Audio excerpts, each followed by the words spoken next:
අද අපි ඔයගොල්ලන්ට කියන්න යන්නේ විශේෂයෙන්ම වැදගත් දෙයක්. මොකද අද කාලේ සෝෂල් මීඩියා භාවිතා කරනවා ගොඩක් බිස්නස් ප්‍රොමෝට් කරන්න.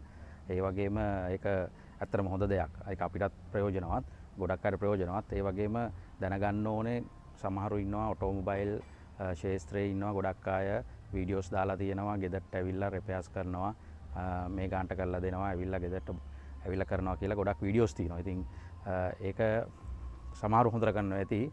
ගොඩක් අපිට ඇවිල්ලා තියෙනවා කම්ප්ලේන්ස්. දැන් මේ වාහනේ Subaru Impreza එකක්. දැන් මේකත් කස්ටමර් කෝල් කරලා ගෙන්නගෙන තියෙනවා මේකේ ටයිමින් බෙල්ට් එක දාන්න. ටයිමින් බෙල්ට් එක දාලා ඉවර වෙලා ස්ටාර්ට් කරලා පෙන්නලා ගිහින් තියෙනවා. ඊට පස්සේ ඩ්‍රයිව් කරනකොට එන්ජින් වාහනේ පිකප් නැහැ. පස්සේ කතා කරාම ඒගොල්ලෝ කියලා දිනවා මෙහෙමයි ටික දවසක් දුවන්න එතකොට හරියයි කියලා. පස්සේ අපිට ගෙනාව වෙහිකල් එක ඇත්තටම මේකේ ටයිමින් දාලා දිනවා වැරදි. මේ Subaru Impreza එකේ. ඉතින් ඔය වගේම කලින් ආව වෙසල් එකක් ඒකේ ඩුවල් ක්ලච් එක ගෙදරට ඇවිල්ලා හදනවා කියලා පස්සේ දෙන්නෙක් ආවලු ඩුවල් ක්ලච් එක ගලවගෙන අරන් ගියලු රිපෙයාර් කරලා ගෙන්නන්න කියලා.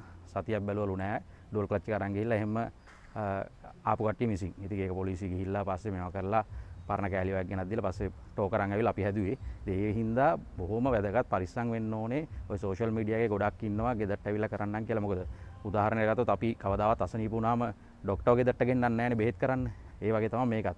හොස්පිටල් එකට යන්නේ යම්කිසි වගකීමක් ඇතුව බෙහෙතක් අරන් ඒ ටික කරගන්න. ඒ වගේ තමයි. ඉතින් ආයතනයකට ඇවිල්ලා වාහනේ හදාගත්තාම මේකේ වගකීමක් තියෙනවා, රෙස්පොන්සිබිලිටියක් තියෙනවා. ඔයාලට කම්ප්ලේන්ට් එකක් වුණත් කරන්න පුළුවන් මොනවා ප්‍රශ්නයක් තිබ්බොත්. ගෙදරට ඇවිල්ලා කරනකොට මොනවා කරලා යනවද මොනවා ගලවා යනවදවත් දන්නේ නැහැ. ඉතින් ඒක පරිස්සමෙන්. මොකද හොඳට කරන කට්ටියත් ඇති. මම විශේෂයෙන් කියන්න ඕනේ මේ වගේ කරන කට්ටියට ඒ වගේ මේ ඔටෝමොබයිල් ෆීල්ඩ් එක හැලුවට ලක් කරන්න එපා. මොකද මේක ගොඩක් ඔපචුනිටිස් තියෙන ෆීල්ඩ් එකක්. ඒ හින්දා ඒ වගේ දෙයක් කරන්න එපා. හොඳට කරන කට්ටියත් ඇති. ඒගොල්ලන්ටත් හොඳ නෑ මේ වැඩෙන්. ඒක පරිස්සමෙන්. මේ වගේ කට්ටිය ගෙන්නගෙන කරනවා නම් බොහොම පරිස්සමෙන් මේ වකීමක් ඇතුව බලලා කරන්න. ඒත් එක්කම තව කියන්න තියෙන්නේ ඔයගොල්ලන්ට වාහනේ සම්බන්ධ මොනවා හරි ප්‍රශ්නයක් මොනවා හරි ගැටලුවක් අලුත් වැඩියාවක් සම්බන්ධව වාහනේ දෝෂයක් සම්බන්ධව තියෙනවා නම් මට කතා කරන්න, අපිට කතා කරන්න. අපේ නම්බර් එක අපි දාන්නම්. අපි ඕන්ලාගේ උදව් කරන්නම්, ඕන දෙයක් කියන්නම්, ඕන දෙයකට ඇඩ්වයිස් කරන්නම්. අපි ගාවට එන්න අවශ්‍යත් නැහැ රිපෙයාර් කරන්න. අපි කරන දේ හරි කියලා දෙන්නම්. ඒ හින්දා අපිට කතා කරන්න. ස්තුතියි.